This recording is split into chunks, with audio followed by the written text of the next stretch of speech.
시청자 여러분, 여러분은 내가 가진 범주와 기준 10세트를 기준으로 통찰적, 즉 꿰뚫어보는 직관으로 문제점을 범주화한 뒤 벤치마킹 자료인 유사 사례 또는 전문가 의견을 중심으로 문제 해결을 위한 대안을 마련할 수 있을지 가늠해 봤습니다.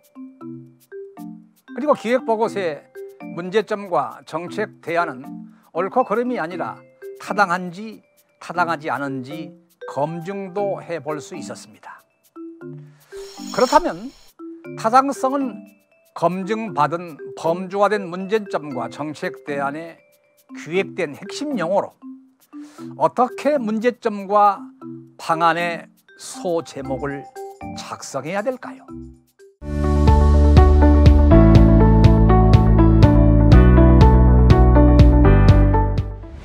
자, 첫 번째, 문제점과 방안의 소제목의 작성 과정입니다. 이미 지금 범주화된 키워드는 도출했습니다. 사각지대 없이 도출했습니다. 중복되지 않게 도출했습니다. 보겠습니다. 그렇다면 문제점의 소제목과 방안의 소제목을 도출할 때 지금까지의 도출 과정을, 범주화된 키워드 도출 과정을 다시 한번 제가 기억을 도와드립니다. 출제자 의도와 맥락을 알아내는 과정이에요. 먼저 요구사항을 숙독합니다. 왜? 쓰라는 대로 써야 되니까. 과제 지시문이나 배경상황 또는 해결 과제를 읽고, 두 번째, 6가지로 자료를 분류한다라고 했습니다. 읽어보지 않고 가시적인 측면만을 보고, 그 다음에 전문거견을 선택한 뒤에 전문거견을 바탕으로 제가 키워드를 도출하시라고 했습니다. 키워드를 도출하는 팁도 드렸습니다. 그런데 이걸 모아놓고 내가 가지고 가는 범주와 기준을 가지고 가서 그 자료에 우겨 넣고 구겨 넣으시라고 했습니다.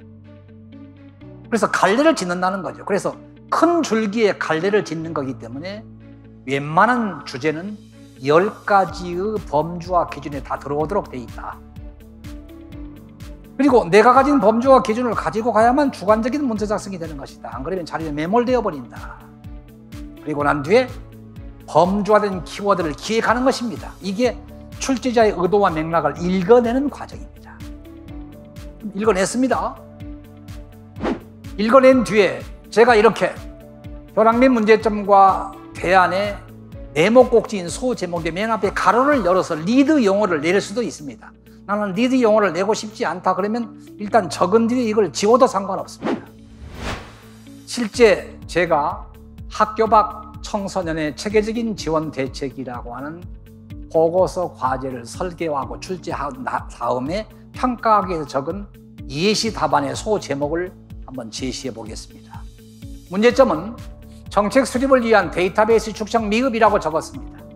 방안은 이렇게 소제목으로 학교 밖 청소년 실태 및 지원 서비스 참여 청소년 DB 구축, 그러면 데이터베이스 DB, 그리고 미시라는 단어를 적었습니다.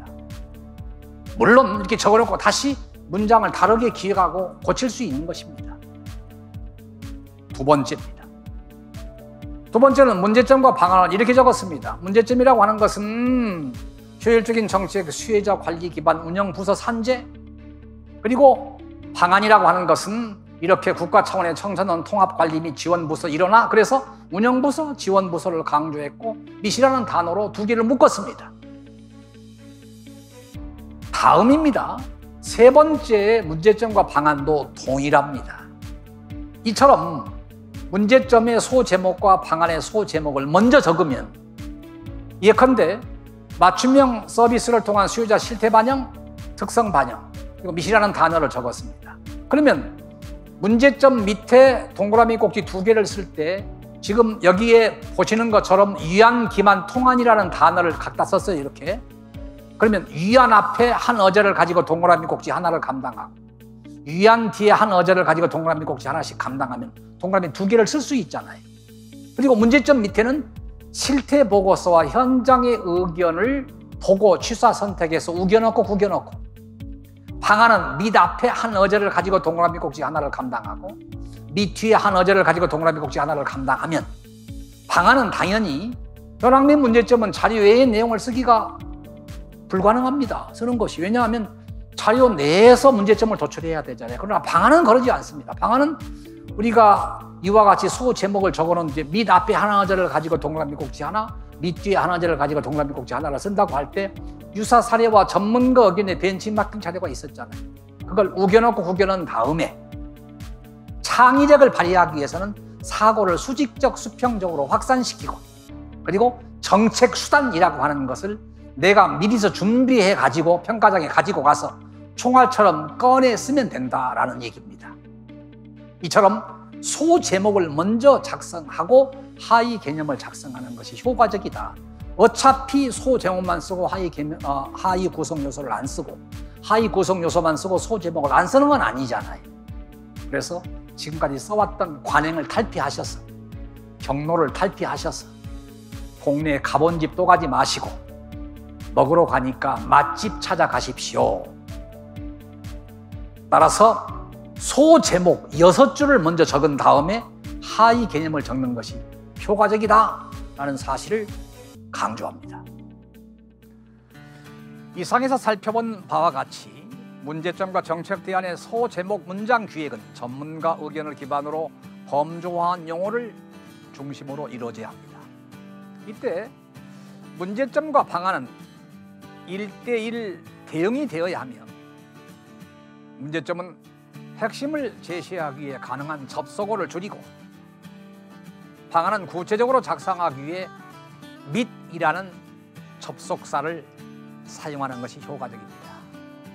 특히 문제점의 소 제목 문장 효과적으로 하기 위해 문제점이 원인이기 때문에 뭐뭐으로라고 하는 접속 부사를 남용하지 않으며 문법적 요소보다 상황 언어로 가독성이 있어야 한다라는 사실을 다시 한번 강조합니다.